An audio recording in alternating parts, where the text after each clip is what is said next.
Hi guys, it's Ryan here with Sigma Survival, and today I'm going to be going through my everyday carry kit, or EDC for short. So stay tuned, it's going to be a good one.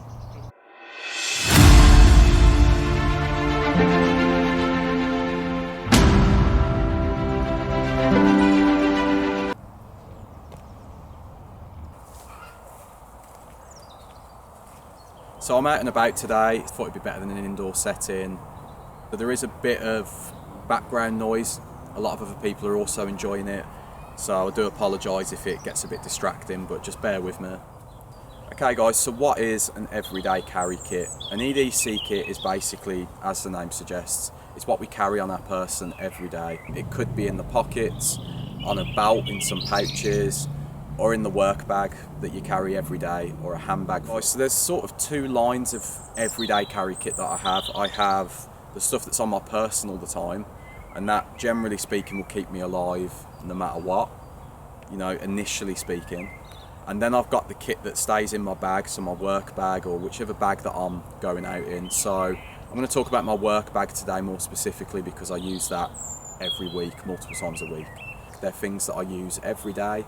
They're also things that I choose to carry in the event that maybe I might need to survive some kind of situation.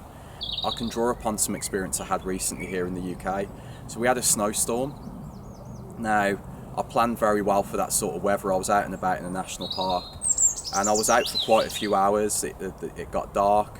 Luckily, the EDC kit that I had was specific to cold weather because it was a snowy day as it was, so I thought, well, I'll carry something specific to that. And it was just the bare essentials to keep me alive, and it worked. I didn't have to stay out overnight, luckily, but generally speaking, if I didn't have that kit, you know, I could have become hypothermic, and you know, who knows what would have happened thereafter. So generally speaking, there's going to be some basic tools that are in there: Swiss Army knife, some kind of medical device to stop bleeding, you know, cordage, some kind of shelter system for an emergency, and some kind of water container. That's pretty much all I'm looking at carrying on me every day. So keeping some kind of basic kit on you guys that can keep you alive and also may serve daily functions. So when I was caught in a snowstorm, I had extra pairs of gloves, I had a shemmer scarf, I had things like candles and a blanket. You know, if you go to that video, you'll see exactly what those items were for. But generally speaking, if it's summertime, I'm going to have a different bit of kit to if it's wintertime.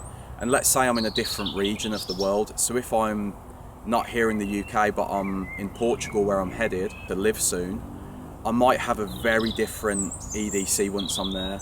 In the same way that if I was in the desert or the Arctic or in a mountainous region, my EDC is always going to be evolving and changing. But what I'm going to be talking a bit more about today are the core items that I always carry regardless of where I am. Okay guys, so the number one item that I recommend everybody carry is some kind of cutting tool, okay? Now here in the UK, it's kind of awkward because we have really strict laws when it comes to like cutting tools, knives, saws, axes, whatever you need to carry for survival, you might struggle with a little bit. But a Swiss Army knife that has a non-locking blade and it's the right length, like this one, it's a really good tool to have. So here it is, the Swiss Army knife that I carry every day. So here is just a non-locking blade, saw blade. There's like a type of saw blade here that's, I don't even know what that's for, I won't lie. There's a pair of small scissors, can opener and a bottle opener. Cutting tools there are quite important, but there's also tools here. Phillips head screwdriver, a couple of awls. So awls, spelled A-W-L, are essential tools that you can poke holes in things with. And there's different types on here. One has a little hole in it so you can loop thread through it or string. You know, there's just so many tools on here guys. There's tweezers, a toothpick, a cork bottle opener. This right here could save your life, but the most important item on there is definitely the knife. I highly recommend carrying a multi-tool. If you're in more of a wilderness environment and it's warranted that you can carry a bigger, chunkier survival knife, definitely do that as well, but always have this as a backup in your pocket. You might drop your knife down a ravine somewhere and lose it, but this could get you out of trouble in the dire circumstances where it's all you've got. So another cutting tool that I carry in my bag more so is just a wire saw. This fits into a pocket really easily. This is a great bit of kit. I mean, this was actually a surgeon's tool originally, and then I believe that special forces units like the SAS started incorporating it into like a survival tin, like an old tobacco tin that they would use. And generally speaking, this has just gained more and more traction. This will cut through trees. I mean, it's designed to cut through bones, so yeah, not that I'm going to be using it for that anytime soon. But for shelter building or cutting just about anything, you know, even if it's a PVC pipe or something in an urban environment, for whatever purpose, this is useful. Okay guys, so another really crucial item that I always carry no matter what is paracord. So in some of my other videos you've probably seen that it's like an orange colour. I've changed it out recently for this, this black cordage. So this cord right here has extra elements to it. So as you can see guys, when I break it down, there's loads of inner strands here. There's the waxed jute here. This takes a spark really well. The bank line is the yellowish looking one there, and then the cotton thread is also there. And all these inner strands here can be broken down into 3 separate strands if need be, although to keep it strong I would keep them as they are, no doubt. But this can all be unwound and then tied together to make even more cordage. So before you know it, 4 meters of cordage can become 20, 30, 40 meters of cordage quite easily, if not more. So very useful item to have, guys. So I have it on my wrist. I have about 1.5 meters on my wrist, and then I have 1.5 meters on each boot that I've re-threaded through. So all in all I've got 4.5 meters of good sort of cordage. So it's probably not quite as strong as normal paracord, but generally speaking it's still going to have a high tensile strength, and it's got multiple uses now. I really like items that have multiple uses, guys. Paracord in itself does have a lot of uses, but now I've got a fire starting material, something that I can repair clothing with, I could suture wounds, I can find food because I can fish for food. Another cordage item that I tend to keep in my bag more so on my person, but generally speaking, even if it's in my work bag, if I need to ditch that bag for whatever reason, let's say it's not usable anymore, I can just put items like this into my pocket. So this item right here, it's pocket size, but I tend to keep it in my bag. It's a survival bracelet that has a whistle, a compass, which probably isn't any good anyway, but it's got extra cordage and a fire, flint and steel. So I have used this many a times. I think it's a great item, and that's why it's in my EDC. But easier than that, I just carry a Bic lighter, guys. I'm gonna keep it simple. You know, for an EDC, I want to be carrying something that can get me out of trouble fast. I don't want to be messing around with a bow drill or even a flint and steel, especially in a wet environment when I can just get a lighter out, guys. Super simple. This always stays in my pocket no matter where I am. I'm not a smoker. People probably assume that I am, but it's just a good item to have. I tend to carry some kind of water bottle on me. Generally I'll carry a litre bottle, you know, just because it's convenient. It's a convenient amount of water to have on you, but also these water purification tabs need a litre of water to work. And I'll just drop one of these in, it'll take 30 minutes and I've got a litre of water that I can drink. So I have a 10 pack of these always on me. I know it sounds crazy, but when you're thirsty, like, you won't find it crazy that you're carrying this. It tends to stay in my bag, but like I say, it's pocket sized. If I'm out in the woods, I'll keep these in my pocket though. Next up is light, illumination. You would not believe how many people probably don't actually factor this in. They just think, oh, I've got a pocket knife, I can survive. I carry a pen torch. The reason why is due to my medical jobs in the past. I've always just tended to have a pen torch on me, even when I go outdoors, and it's really, really useful to have. You know, you can create a lot of illumination in a small space, in a dark space with this. It can also be used for signalling. You'll see it from quite far off. And it's not too bright that if I'm doing a medical examination, which, believe it or not, I've done this in the street, this will work.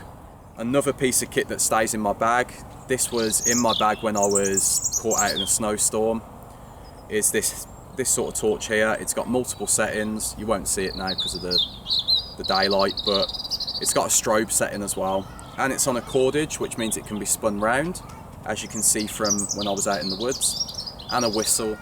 So it's a signalling device, and it gives me the opportunity to escape from a dark place. Okay, so another item that I carry all year round, no matter what, and I keep it in my pocket, is a foil blanket. Okay, this has two purposes. The first one is shelter. It keeps me from becoming hypothermic. The second is that it's a good signalling device, especially in a sunny day like today. This can be seen from quite far off if the sun's shining on it, or if a flashlight at night time, you know, strobes across it, you'll see it. This thing is useful. I have used it when I've been really cold. So yet again, multiple uses for one item. This is what I like to carry on me. I don't like to have single-use items. I find them to be a waste. Next up, guys, is my medical multi-tool. I've spoken about this in multiple videos so far. I carry this everywhere with me, in my side pocket here, or the back of my jeans. I always have this on me, and I have extra ones packed into different first aid kits. I keep this in my side pocket or the back of my jeans every single day, no matter where I'm going, because you just never know when you're going to become the first responder or you're going to have to perform self-aid. So, you know, generally speaking, it's good to have a tourniquet. This is a tourniquet and then some. This has got probably at least 20 different uses for trauma specifically. You know, it can also be used for general first aid. So I highly recommend getting one of these, guys. I've spoken about it in multiple videos so far. So another item that I carry pretty much on me every day is just the belt. This belt has multiple uses for survival in general. It might even tourniquet, although I don't recommend that you try that, especially when you've got a medical multi-tool or a designated thing that you can use. Having a leather belt like this, I've worn this for around about 11 years now, believe it or not, and it's still going strong. I've worn it on multiple adventures. I've been rock climbing with it. I wear it under my harness because it's just a survival tool in itself. A good leather belt, you know, whether if I'm clipping something onto it or I'm using it specifically to bind firewood together, whatever it is, I can use it for something. So a good leather belt or a good fabric belt, strap, whatever it is that you're using, I highly recommend that. A note on belts, guys. Belts are a very specific item that are contextual for your EDC. So if you're a firearms guy, let's say, and you're in America or wherever you are, having a good tactical belt that holds all your kit firmly in place, that might be more important than having a leather belt like I'm wearing. If I'm in a mountainous environment, I wear a rigger's belt, so that can be abseiled off of as an emergency means of getting out of danger. Say my harness is shredded or something. Okay, so another item that is probably overlooked a lot of the time is just the choice of clothing. You know, as you can see, I tend to wear these flannel shirts quite a lot. Great material for all-round survival, I find. Self-explanatory, guys, is a watch. I carry a watch on me all the time. First aid uses, just keeping the time. You know, if there's a radiological emergency, that's something that I wear a watch all the time for now as well, so that I can make note of when that blast hit. Okay, and another thing, guys, just quickly, is my phone. So I always tend to keep that fully charged, and I try not to use it too much. I keep it on airplane mode, more for health reasons than anything else. I don't want too much radiation zapping me, but also to conserve the battery, especially when I'm out and about. So as you can see, my kit is diverse. It's probably very different to anybody else's kit, and so it should be. It's my own preference, my own circumstances, my own environment that I have to survive in. I don't have too many specialised items in this kit, but there is a video coming up on specialised items that you can utilise regarding sort of like the context that you find yourself within. So, you know, if I'm in a mountainous region, I'm going to carry a carabiner. If I'm in an environment where there could be chemical leaks, I'm going to have a gas mask. But there's a video on that, guys, so I highly recommend that you check that one out. That's coming up soon. But generally speaking, everything that I've got on me can keep me alive for 24 hours or more until I can get to help, or I can get to my first line primary survival kit. So that's it really, guys. Yeah, let me know in the comments what you think. You know, maybe you guys have some suggestions, I don't know. But yeah, and don't forget to subscribe and hit that bell icon. It really helps. Thanks for watching, and until next time.